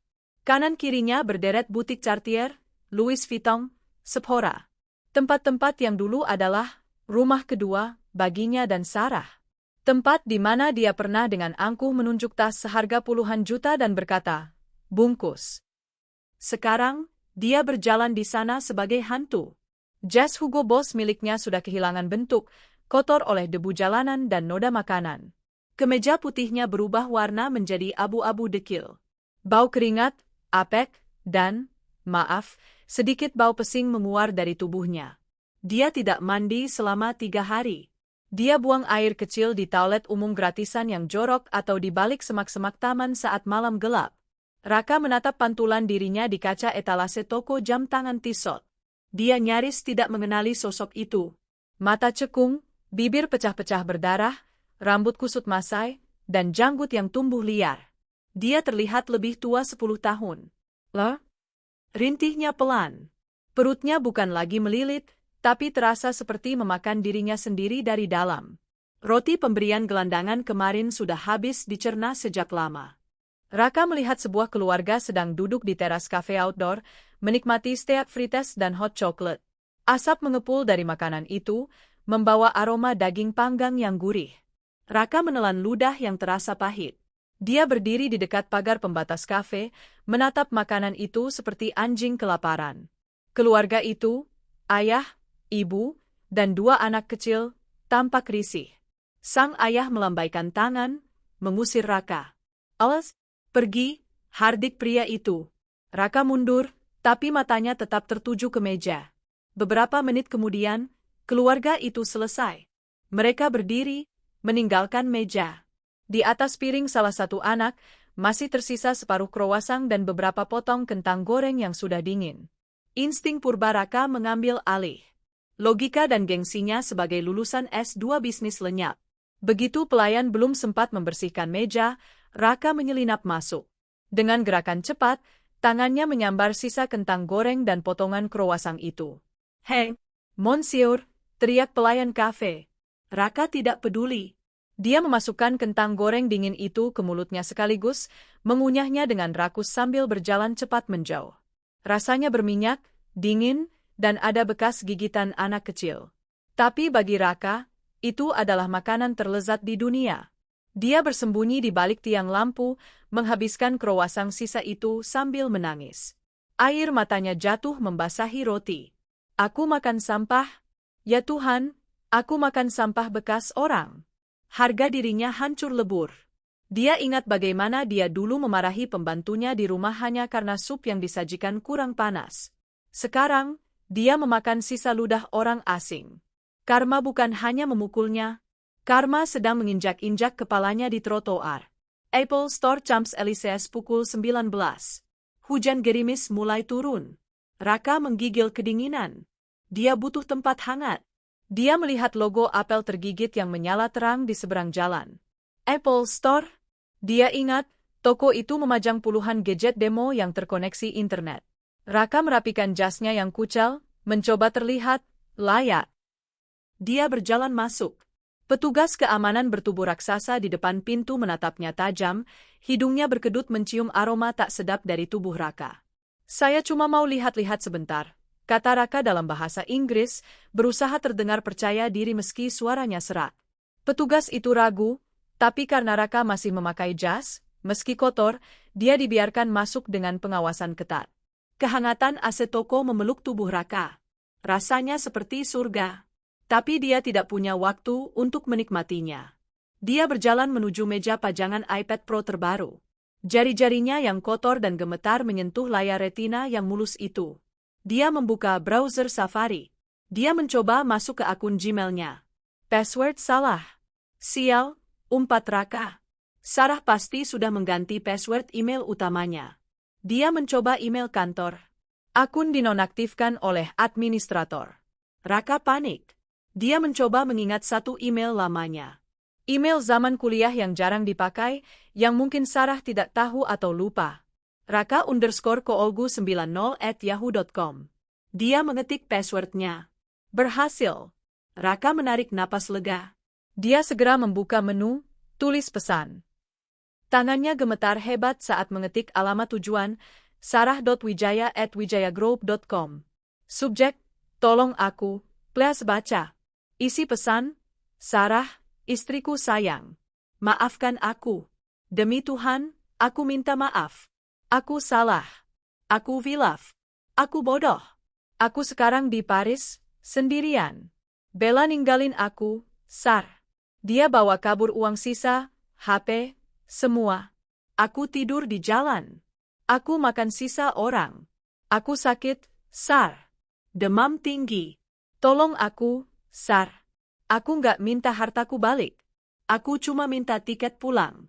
Ekonomi gak apa-apa. Di bagasi juga gak apa-apa. Asal aku bisa pulang. Tolong transfer sedikit uang ke Western Union atas namaku. Buat makan. Aku janji, sampai Jakarta aku bakal cium kakimu. Aku bakal terima cerai. Aku bakal pergi dari hidupmu. Tapi tolong jangan biarkan aku mati di sini. Suamimu, Raka. Raka menekan tombol kirim. Dia menunggu. Dia berdiri di sana, pura-pura mencoba fitur iPad, padahal matanya terus merefresh kotak masuk. 1 menit. 5 menit. 10 menit. Pengunjung toko makin ramai. Petugas keamanan makin sering meliriknya. Ting. Email balasan masuk. Dari Sarah Wijaya. Jantung Raka berdegup kencang. Sarah membalas. Ada harapan. Dengan tangan berkeringat, dia membuka email itu. Isi pesan, untuk Raka. Emailmu masuk ke folder spam, tapi aku membacanya sambil makan malam steak wagyu di rumah. Rasanya nikmat sekali. Kamu bilang Bella meninggalkanmu? Oh, aku tidak kaget. Aku sudah melihat rekaman CCTV dia menjual HPMU. Lucu ya?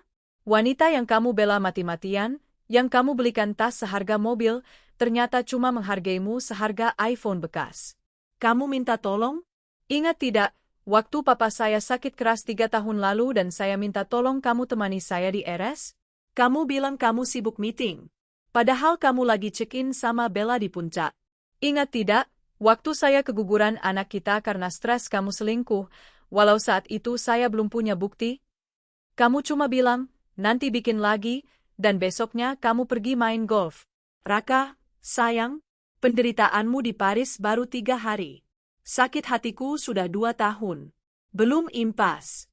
Jangan hubungi saya lagi. Nikmati saja liburanmu.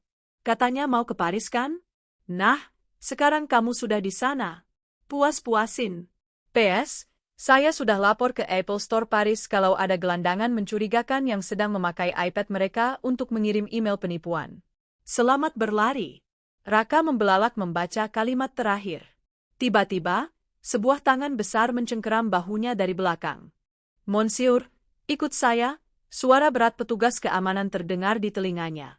No, wait, my wife. Raka meronta. 2 petugas menyeretnya. Raka, yang lemah karena sakit dan lapar, tidak berdaya. Dia diseret keluar dari toko mewah itu, melintasi lantai marmer yang mengkilap, ditonton oleh puluhan pengunjung yang menatapnya dengan jijik. Mereka melemparkannya ke trotoar basah di luar toko. Bruk!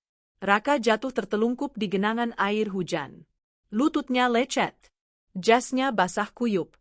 Jangan kembali lagi, sampah, teriak petugas itu sebelum menutup pintu kaca. Raka terbaring di trotoar. Hujan turun makin deras, menyamarkan air matanya. Dia menangis meraung-raung, memukul aspal keras Champs-Élysées. Harapan terakhirnya musnah. Sarah bukan hanya tidak mau menolong, dia ingin Raka menderita sampai ke tulang. Sarah, racaunya di tengah hujan. Kamu iblis. Tapi jauh di lubuk hatinya, Raka tahu. Dialah yang menciptakan iblis itu. Dialah yang mengubah bidadari sebaik Sarah menjadi algojo yang dingin. Tubuh Raka mulai menggigil hebat. Giginya beradu tak terkendali. Pandangannya mulai kabur. Lampu-lampu jalanan Paris berubah menjadi noda-noda cahaya yang buram. Dia mencoba bangkit, tapi kakinya tidak mau merespons. Dia merangkak. Merangkak seperti binatang menuju emperan toko yang agak kering. Dia meringkuk di sana, memeluk lutut. Gelap mulai menyelimuti kesadarannya. Di dalam mimpi Raka, dia berada di rumah mewahnya. Meja makan penuh dengan makanan lezat. Rendang, sate ayam, nasi goreng panas. Sarah tersenyum padanya, menuangkan air dingin. "Makan, Mas," kata Sarah lembut. Raka mengulurkan tangan mengambil piring itu. Tapi saat dia menyentuhnya, makanan itu berubah menjadi belatung dan tanah. Dan wajah Sarah berubah menjadi tengkorak yang tertawa. "Makan pengkhianatanmu, Mas." Realita, pukul 2 dini hari. Raka tersentak bangun dari pingsannya. Tubuhnya panas tinggi, tapi dia merasa sangat dingin. Napasnya pendek-pendek. Ada seseorang berdiri di depannya. Sepasang sepatu kulit mengkilap berhenti tepat di depan hidungnya yang menempel di aspal. Raka mendongak susah payah. Seorang pria Indonesia, berjas rapi, memegang payung hitam, menatapnya. "Pak Raka?" tanya pria itu. Raka menyipitkan mata. Siapa?" "Saya perwakilan dari Wijaya Group cabang Eropa," kata pria itu datar. "Ibu Sarah memerintahkan saya untuk memantau Bapak." Mata Raka berbinar lemah. "Sarah, dia kirim bantuan?" Raka mencoba menggapai kaki celana pria itu. "Tolong bawa saya pulang." Pria itu mundur selangkah, menghindari tangan kotor Raka. "Bukan, Pak. Ibu Sarah tidak menyuruh saya membawa Bapak pulang," kata pria itu sambil mengeluarkan amplop dari saku jasnya. Dia menjatuhkan amplop itu ke dada Raka yang terbaring. "Ibu Sarah titip ini," katanya. "Ini, uang santunan terakhir. Beliau tidak ingin Bapak mati di depan toko orang, nanti malu-maluin nama perusahaan kalau jadi berita internasional." Raka membuka amplop itu dengan tangan gemetar. Isinya 50 euro. Hanya 50 euro. "Dan satu pesan lagi dari ibu," lanjut pria itu. "Gunakan uang itu untuk bertahan 3 hari lagi. Karena 3 hari lagi, Ibu Sarah akan datang ke Paris untuk urusan bisnis. Beliau ingin melihat Bapak." "Sarah, mau ke sini?" "Ya, dan beliau ingin Bapak menyambutnya. Tapi bukan sebagai suami. Sebagai kena." Pria itu berbalik dan berjalan pergi, masuk ke dalam mobil Mercedes hitam yang hangat, meninggalkan Raka sendirian lagi di tengah hujan dengan uang 50 euro yang basah. Raka tertawa histeris di tengah demamnya. Sarah akan datang. Ratu akan datang melihat budaknya yang sekarat. Permainan ini belum selesai. Sarah ingin melihat kehancuran Raka dengan mata kepalanya sendiri. 3 hari. 3 hari adalah waktu yang singkat bagi orang yang bahagia, namun terasa seperti 3 abad bagi Raka Adhitama. Uang 50 euro yang diberikan utusan Sarah menjadi jimat kematian baginya. Raka tidak menggunakan uang itu untuk membeli makanan enak atau menyewa kamar hostel murah. Tidak. Otak manipulatifnya, yang kini bercampur dengan delusi demam, masih menyusun rencana. Sarah mau datang. Sarah mau melihatku, batin Raka berulang-ulang seperti mantra. Dalam logika Raka yang sudah bengkok, dia berpikir ini adalah ujian. Sarah ingin melihat apakah Raka masih punya martabat. Jika Raka tampil di hadapan Sarah seperti gembel, Sarah akan jijik. Tapi jika Raka bisa tampil layak, mungkin hati Sarah akan luluh. Maka, Raka melakukan hal yang bodoh. Dia menghabiskan 15 euro untuk masuk ke pemandian umum, Bainstouches, di distrik 4. Dia mandi selama 1 jam, menggosok daki yang menempel di kulitnya sampai merah. Dia mencuci rambutnya yang lepek. Dia menghabiskan 10 euro untuk membeli pisau cukur sekali pakai dan sabun cuci batangan. Dia mencukur janggut liarnya di wastafel umum, meski tangannya gemetar hingga pipinya tergores berkali-kali, meninggalkan luka baret yang perih. Dia menghabiskan sisa waktunya di toilet umum taman, mencoba mencuci kemeja putihnya yang sudah abu-abu dengan sabun batangan, lalu mengeringkannya di bawah alat pengering tangan, hand dryer. Hasilnya tidak maksimal. Kemejanya tetap kucel, kerah jasnya tetap kotor, dan sepatunya yang dulu mengkilap kini kulitnya retak-retak karena air hujan. Tapi di cermin buram toilet umum itu, Raka memaksakan senyum. Kamu bisa, Raka. Kamu ganteng. Sarah cinta mati sama kamu. Ini cuma gertakan Sarah. Begitu dia lihat kamu rapi, dia bakal suruh kamu masuk mobil. Sisa uang 25 euro dia gunakan untuk membeli satu roti tawar besar dan air mineral untuk bertahan hidup selama 3 hari. Dia makan irit-irit. Dia tidur di stasiun metro yang hangat, menghindari hujan agar jasnya tidak basah lagi. Dia mempersiapkan dirinya untuk panggung sandiwara terakhir. Hari H, pukul 14 depan Hotel Plaza Athénée. Raka berdiri di seberang jalan. Jantungnya berdegup kencang, lebih kencang dari saat dia melamar kerja pertama kali. Suasana di depan hotel sangat ramai. Ternyata hari ini bertepatan dengan acara Gala Fashion Week yang diadakan di Ballroom Hotel. Pagar pembatas beludru merah dipasang. Karpet merah digelar. Fotografer berkerumun. Mobil-mobil mewah silih berganti menurunkan tamu-tamu VIP. Raka merapikan jasnya yang kedodoran karena berat badannya turun drastis dalam 5 hari. Dia menyeberang jalan, mencoba membaur dengan kerumunan fans dan turis yang ingin melihat selebriti. Baunya sudah tidak sebusuk kemarin, tapi aroma, jalanan, masih menempel samar-samar. Orang-orang di sekitarnya menggeser posisi, memberinya jarak. Raka tidak peduli. Matanya tertuju ke ujung jalan. Dia menunggu kedatangan ratunya. Pukul 14.15. Sebuah iring-iringan 3 mobil hitam mengkilap muncul. Bukan taksi. Bukan Uber, tapi limousine dan 2 mobil pengawal tipe Mercedes G-Class. Di kap mesin mobil utama, berkibar bendera kecil dengan logo emas, WG, Wijaya Group. Darah Raka berdesir. Itu dia. Mobil itu berhenti tepat di depan pintu masuk karpet merah. Doorman hotel, orang yang sama yang mengusir Raka beberapa hari lalu, berlari dengan sigap membukakan pintu mobil dengan punggung membungkuk hormat. Jauh lebih hormat daripada saat menyambut Raka dulu. Kamera para wartawan mulai berkilatan blitznya. Pintu terbuka. Sepasang kaki jenjang turun. Mengenakan stiletto Christian Louboutin dengan sol merah yang ikonik. Lalu, sosok itu keluar. Raka menahan napas. Dunianya berhenti berputar. Itu Sarah. Tapi bukan Sarah yang biasa ia lihat di rumah dengan daster atau baju kerja sopan. Ini adalah Sarah versi Global Elite. Dia mengenakan gaun haute couture warna emerald green yang membalut tubuhnya dengan sempurna, menampilkan aura keanggunan dan kekuasaan.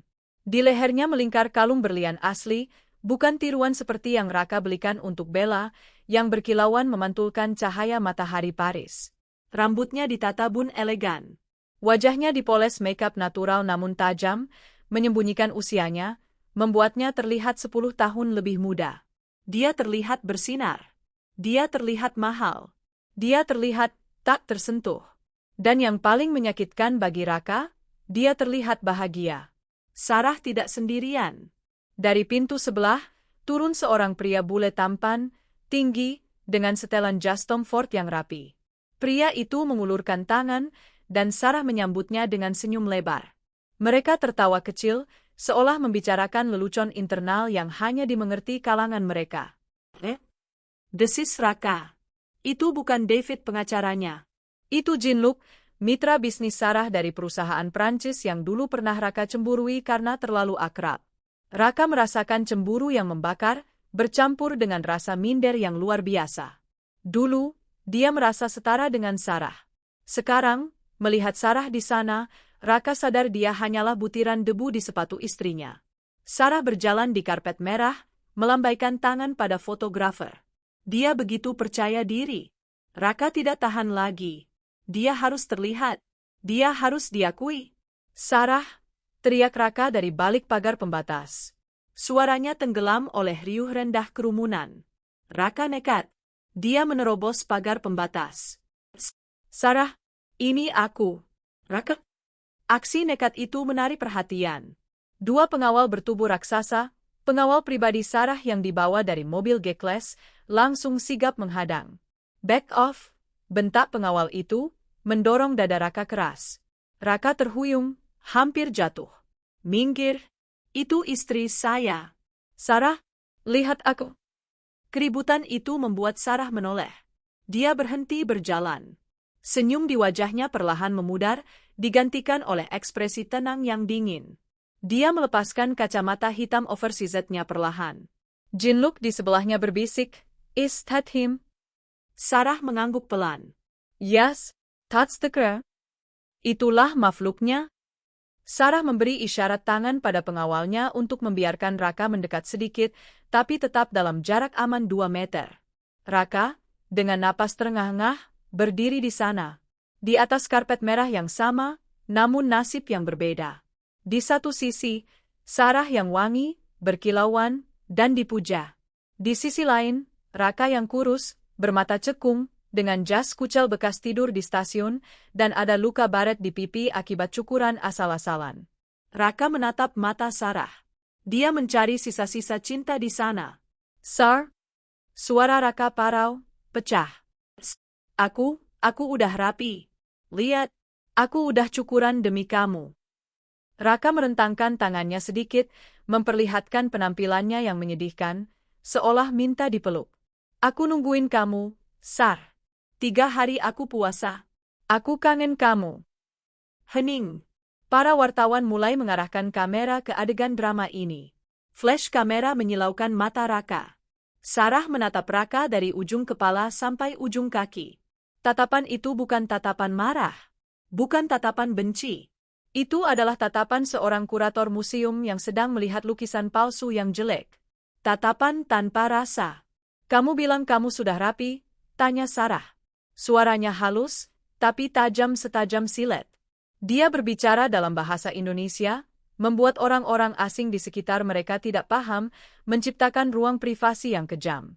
"Iya, Sar. Aku..." "Raka," potong Sarah. Dia melangkah maju 1 langkah. Aroma parfum mahalnya, wangi rose dan oud, menampar indera penciuman Raka, mengingatkannya pada kenyamanan rumah yang sudah hilang. "Kamu tidak terlihat rapi. Kamu terlihat seperti lelucon." Kaki Raka lemas. "Kamu pikir dengan mencukur jenggot dan mencuci kemeja di toilet umum, kamu bisa menghapus dosa zinahmu?" lanjut Sarah, wajahnya tetap datar. "Kamu pikir harga dirimu bisa ditebus dengan tampang memelas ini?" "Aku salah, Sar. Aku ngaku." Raka mulai menangis di depan umum, tidak peduli lagi harga diri. Dia jatuh berlutut di karpet merah. "Bawa aku pulang, Sar. Aku jadi pembantumu juga nggak apa-apa. Jangan tinggalin aku di sini. Aku takut." Pemandangan itu sungguh tragis. Seorang pria berlutut menyembah wanita di depan lobi hotel mewah Paris. Sarah menunduk menatap Raka. Dia tidak menyentuhnya. Dia bahkan menarik sedikit gaunnya agar tidak terkena debu dari jas Raka. "Masih ingat kata-katamu 2 minggu lalu sebelum berangkat?" tanya Sarah pelan. "Kamu bilang ke temanmu di telepon, Sarah itu cuma ATM berjalan. Kalau dia rewel, tinggal kasih jatah ranjang, beres." Raka terbelalak. Sarah tahu. Sarah tahu semuanya. Sekarang lihat, Sarah menunjuk dirinya sendiri, lalu menunjuk Raka. Siapa yang ATM? Dan siapa yang butuh jatah sekarang? Raka terisak. "Ahun, Sarah membuka tas Hermes Kelly kecilnya. Dia mengeluarkan sesuatu. Sebuah cermin kecil. Dia melemparkan cermin itu ke lantai, tepat di depan lutut Raka. Prak! Cermin itu tidak pecah, hanya tergeletak di sana. "Ngaca, Mas. Ngaca yang lama," kata Sarah dingin. "Lihat siapa dirimu tanpa uangku. Kamu bukan siapa-siapa. Kamu cuma parasit yang kebetulan menempel di inang yang salah." Kemudian, Sarah berbalik. Dia menggandeng lengan Jinluk lagi. "Ayo, Jin. Kita terlambat untuk champagne," kata Sarah, kembali tersenyum cerah seolah tidak ada sampah di belakangnya. "Tunggu, Sir." Raka mencoba bangkit, mencoba mengejar. Tapi kali ini, petugas keamanan hotel dan pengawal Sarah bertindak tegas. Mereka menangkap lengan Raka, memitingnya ke belakang. "No, let me go. She is my wife." Teriak Raka histeris saat diseret menjauh dari karpet merah. Sarah tidak menoleh sedikit pun. Dia berjalan anggun memasuki pintu putar Plaza Athene, disambut hangat oleh manajer hotel, masuk ke dalam kehangatan, kemewahan, dan kenyamanan. Pintu kaca berputar. Sosok Sarah menghilang di balik lobi emas. Raka dilempar kembali ke trotoar jalanan aspal yang dingin oleh pengawal. Jangan mendekat lagi, atau kami panggil polisi Paris untuk menangkapmu atas tuduhan pelecehan, ancam pengawal itu sebelum pergi menyusul majikannya. Raka terbaring di aspal. Di sekelilingnya, turis-turis menatapnya sambil berbisik-bisik. Beberapa merekam dengan HP. Raka menatap pintu hotel itu. Dia baru saja melihat surga. Dan surga itu menutup pintu tepat di depan hidungnya. Di dalam sana, Sarah sedang tertawa, minum wine, dan membicarakan kontrak miliaran. Di luar sini, Raka memegang perutnya yang lapar, dengan lutut sakit bekas berlutut yang sia-sia. Dia mengambil cermin kecil yang tadi dilempar Sarah. Dia menatap pantulannya. Benar kata Sarah. Dia bukan siapa-siapa. Dia jelek. Dia kotor. Dia menyedihkan. Raka tertawa pelan. Tawa orang gila. Tiba-tiba, seorang pria berjaket kulit mendekat. Raka pikir dia mau menolong. Ternyata pria itu menyambar cermin kecil di tangan Raka. Cermin itu merek Chanel, mungkin masih laku 10 euro, dan lari kabur. Raka mencoba berteriak, tapi suaranya hilang. Bahkan cermin pun dicuri darinya. Raka meringkuk di trotoar, di bawah bayang-bayang hotel tempat istrinya menginap. Dia tidak punya tujuan lagi. Dia tidak punya harapan lagi. Tapi, penderitaan fisik baru akan dimulai. Malam ini, suhu Paris diramalkan turun hingga -2 derajat. Dan Raka sudah tidak punya uang untuk membeli makanan penghangat badan. Dia memejamkan mata, berharap dia tidak bangun lagi besok pagi. Namun takdir berkata lain. Sarah belum selesai bermain.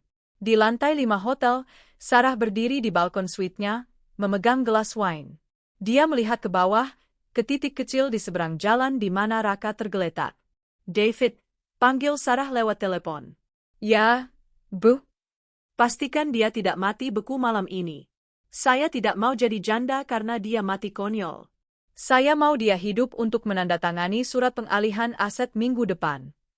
Siap, Bu. Saya akan suruh orang memberi dia selimut bekas. Paris, pukul 6 pagi. Langit Paris masih berwarna abu-abu gelap, sekelam masa depan Raka Adhitama. Raka terbangun di sudut gang samping Hotel Plaza Athene, meringkuk di bawah selimut wol tipis berwarna coklat kusam, sedekah dari Sarah yang diantar pengawal semalam. Selimut itu menyelamatkannya dari hipotermia, namun tidak dari kehinaan. Tubuh Raka kaku. Sendi-sendinya ngilu. Perutnya sudah berhenti berbunyi karena terlalu kosong. Kini rasanya hanya perih yang konstan, seolah asam lambungnya sedang mencerna dinding usus. Sebuah sepatu kulit hitam mengkilap menendang pelan ujung kakinya. Bangun. Raka membuka mata yang belekan.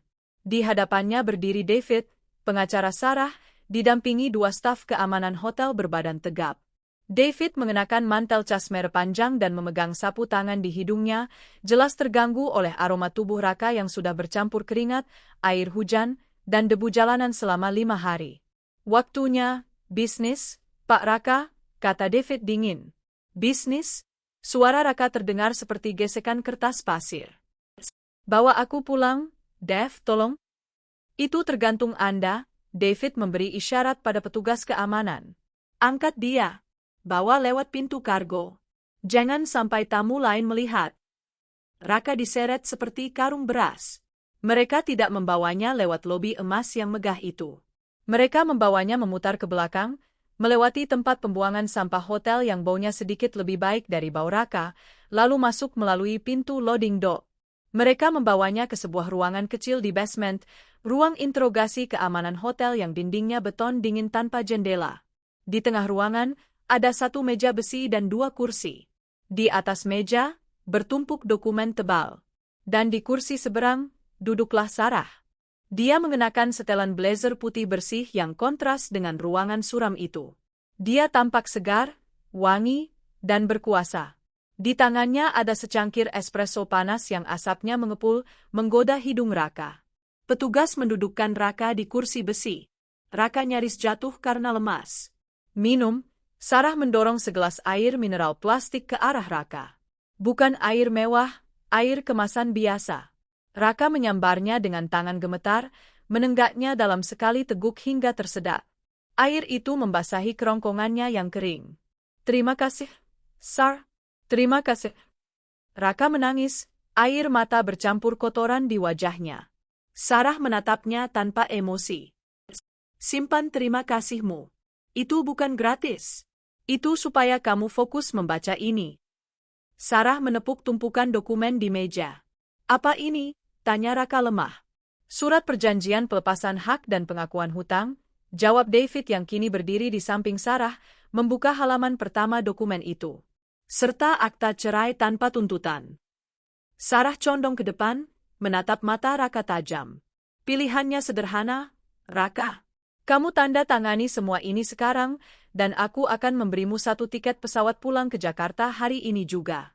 Plus, uang saku Rp500.000 untuk ongkos taksi dari bandara ke rumah orang tuamu. Raka menelan ludah. Kalau aku nggak mau? Sarah bersandar kembali, tersenyum miring.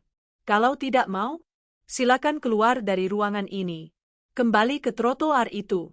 Malam ini ramalan cuaca bilang akan ada badai salju pertama. Tanpa uang, tanpa paspor, karena paspor kamu akan kami tahan sebagai jaminan, kamu akan mati beku dalam 24 jam. Atau ditangkap polisi imigrasi dan dipenjara di sel isolasi Paris selama berbulan-bulan sebelum dideportasi sebagai kriminal. Kamu kejam banget, Sar, bisik Raka. Baca poinnya, David. Perintah Sarah, mengabaikan rintihan suaminya. David mulai membacakan poin-poin mematikan itu dengan suara monoton namun jelas. Pelepasan harta Gonogini, Raka Adhitama melepaskan seluruh hak atas harta bersama yang diperoleh selama pernikahan. Rumah di Pondok Indah, apartemen, tanah, mobil, saham, tabungan. Semuanya 100% kembali menjadi milik Sarah Wijaya.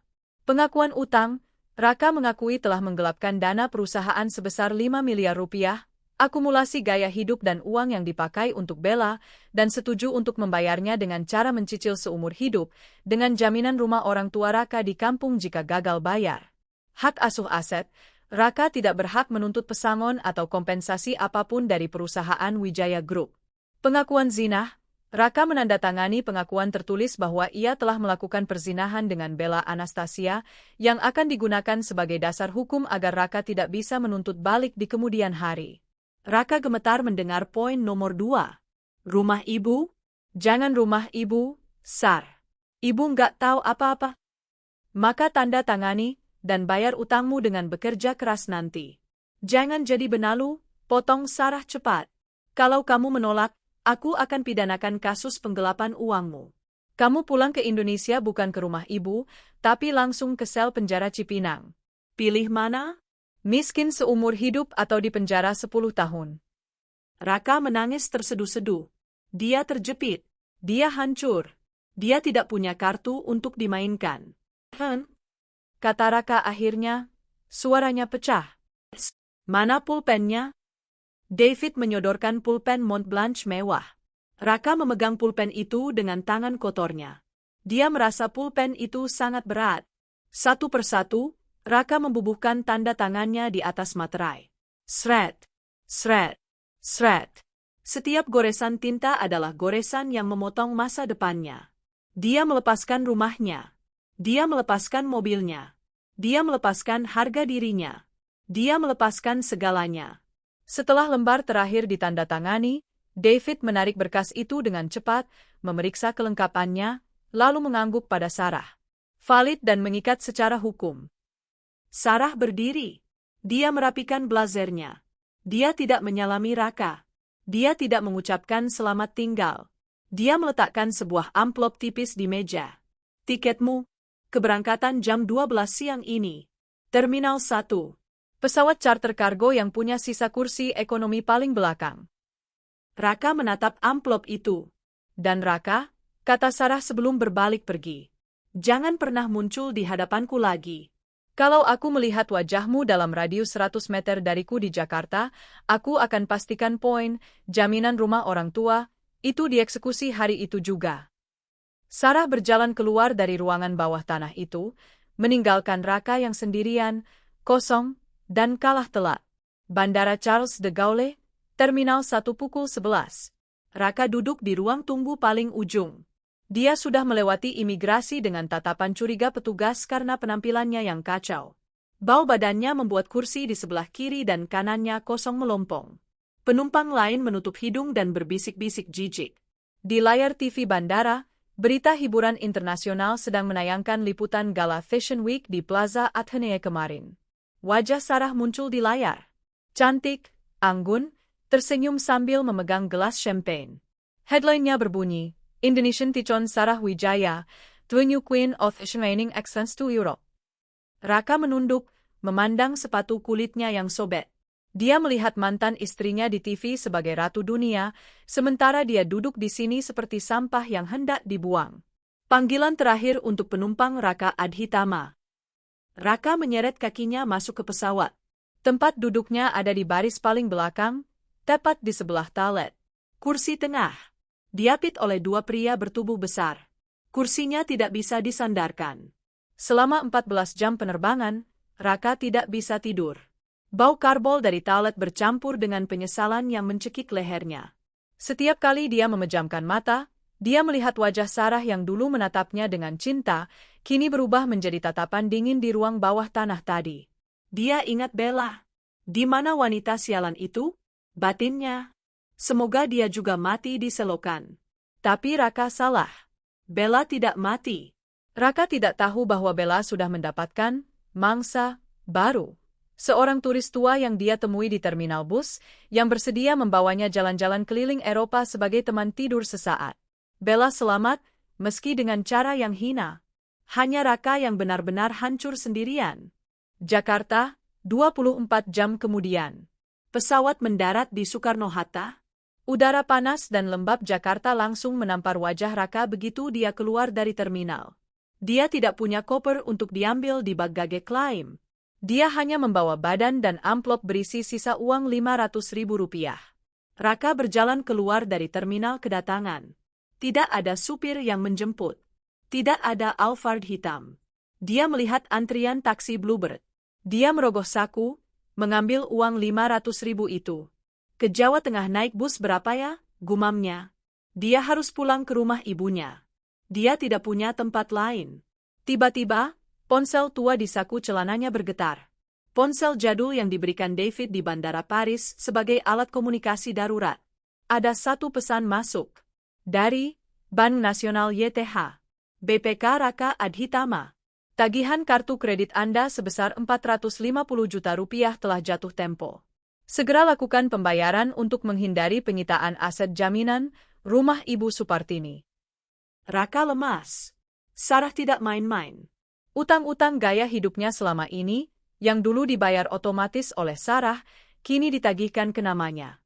Dan Sarah sudah mengalihkan semua penagihan ke alamat rumah ibunya.